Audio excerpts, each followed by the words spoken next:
Vous reconnaissez Valérie Beaudoin et Raphaël Jacob. On va parler de cette attaque d'Israël sur le Qatar parce qu'on a une réaction de la Maison-Blanche. Caroline Leavitt, la porte-parole de la Maison-Blanche, vient tout juste de commenter. On va apprendre en même temps ce qu'elle a dit. On l'écoute.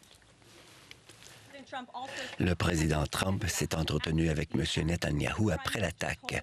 Le premier ministre a dit à M. Trump qu'il veut la paix rapidement.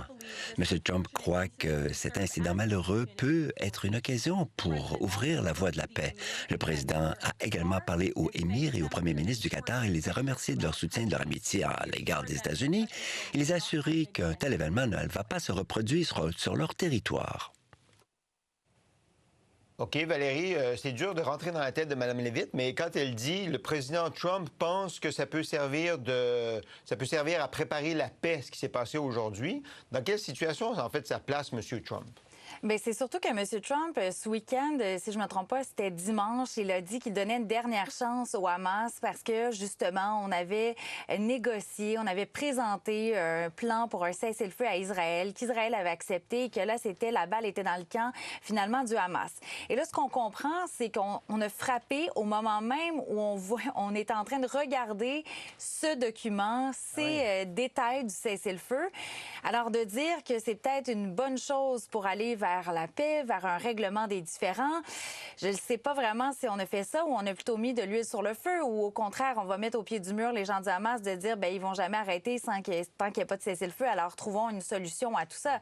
Je ne suis pas non plus dans la tête du Hamas pour le savoir, mais quand même, ça reste un geste qui est assez particulier dans un contexte de négociation. Et c'est surtout la deuxième partie qui m'intéressait aussi et que Donald Trump a assuré que ça ne va pas se reproduire. C'est ça, encore une fois, est-ce qu'on a un contrôle sur Netanyahou, là?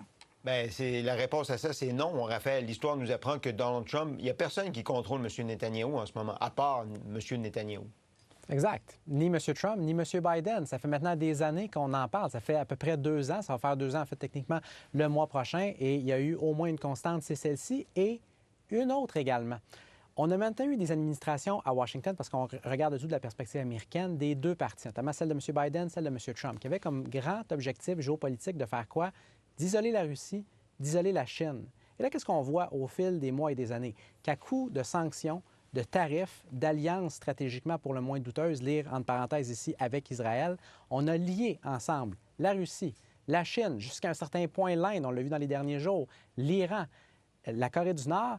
Et là, avec ce qui est en train de se passer, il y a un sérieux risque. Si on escalade et on escalade, on se met encore plus de pays du monde arabe à dos qui pourraient se liguer ensemble avec tous ceux que je viens de mentionner. Lorsqu'on parle du monde arabe, si on regarde ça de la perspective de M. Netanyahou, pourquoi s'arrêter au Qatar? Pourquoi ne pas y aller, par exemple, d'une frappe en Turquie?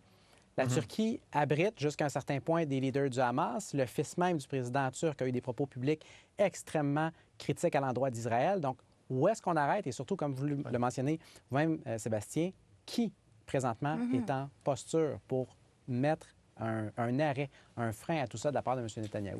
Et on dit aussi que c'était à la demande des États-Unis qu'au Qatar, on avait cette espèce d'endroit où les leaders du Hamas pouvaient aussi être rencontrés, négocier et tout ça. Alors, il y a quand même un lien, ça implique les États-Unis. Il ne faut pas oublier aussi qu'au Qatar, il y a une importante base américaine avec des soldats américains. Donc, au niveau de l'enjeu de sécurité, Qatar, c'est un allié aussi des Américains. Alors, de se les mettre à dos, c'est pas nécessairement une excellente idée, là.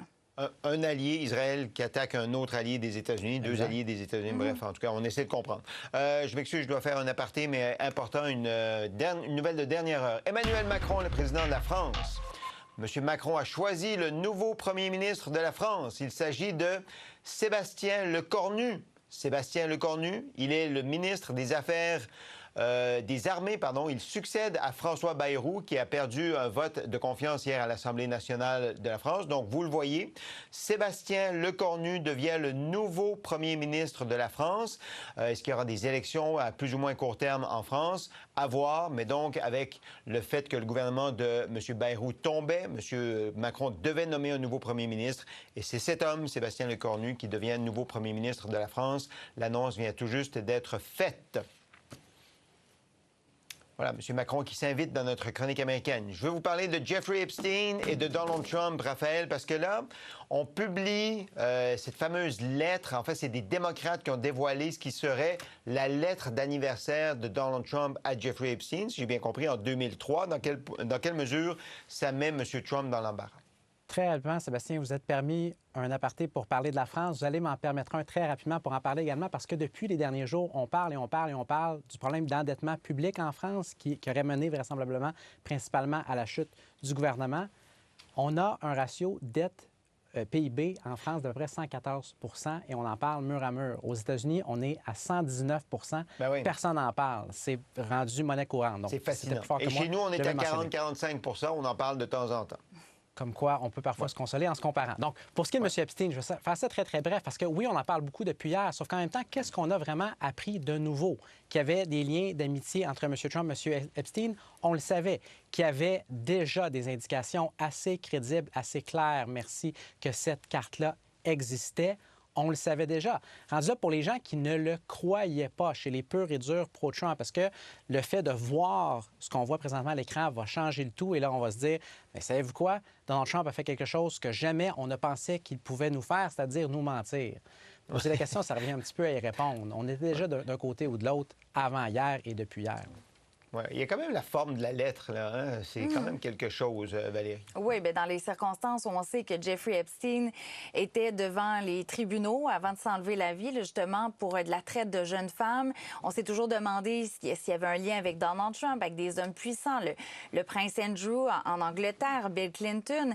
Et c'est ce dessin-là de femmes nues. Et c'est surtout, je reviens un peu sur le point de Raphaël, on le sait qu'ils étaient déjà amis. C'était quoi de dire, bien, j'ai peut-être déjà écrit une carte en blague en 2003, quand il n'y avait pas encore les allégations et tout ça. Il parle de merveilleux secrets dans la... Il parle de merveilleux secrets dans la lettre. Quel merveilleux secret entre les deux hommes, là? Voilà. Alors ça, c'est l'élément où on est dans l'interprétation. On ne sait pas ce que ça veut dire, mais dans le contexte, c'est sûr que c'est un personnage qui était peu fréquentable. On sait aujourd'hui ce qui s'est passé. D'avoir des éléments comme ça paraît pas bien. Et c'est surtout que ce scandale-là colle à la peau de Donald Trump. Alors, il essaie de s'en détacher. Il y a toujours quelque chose. Il y a aussi eu, par exemple, un mot de Bill Clinton qui est là-dedans, mais qui est à la tête du gouvernement en ce moment? C'est Donald Trump. Donc, c'est à lui qu'on doit rendre des comptes. Et il y a aussi eu quelque chose qui s'est moins passé, on a moins vu ça dans les différents médias, mais une espèce de chèque qu'on dit signé par Donald Trump aussi qui a circulé. OK. C'est sûr que les démocrates ne lâcheront pas le morceau. Les amis, je vous lâche pas non plus. Je vous donne rendez-vous demain. Bon après-midi. Ah non, pas demain. Remaniement ministériel. On se dit à jeudi. Bye. Jeudi. Bon après-midi.